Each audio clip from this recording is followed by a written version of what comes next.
திருப்பூர் மாவட்டம் உடுமலை பள்ளப்பாளையம் அருகே அமைந்துள்ள திருப்பதி வெங்கடேச பெருமாள் கோவிலில் இன்று சிறப்பு திருக்கல்யாண வைபவம் நடைபெற்றது. புதிதாக கட்டப்பட்ட குளிர்சாதன வசதியுடன் கூடிய ஸ்ரீ வேங்கடவன் அரங்கத்தின் திறப்பு விழாவுடன் இந்த திருமண வைபவம் தொடங்கியது.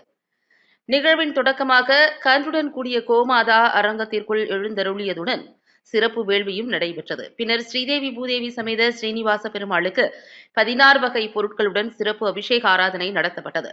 தெய்வ தம்பதிகள் பல்லக்கில் வலம் வந்த பின்னர் பட்டாச்சாரியார்களின் வேதமந்திர ஒலிகளுடன் திருக்கல்யாணம் நடைபெற்றது. பூப்பந்து எறிதல், தேங்காய் உருட்டுதல், மாலை மாற்றும் நிகழ்வுகளுடன் திருமண வைபவம் நிறைவடைந்தது.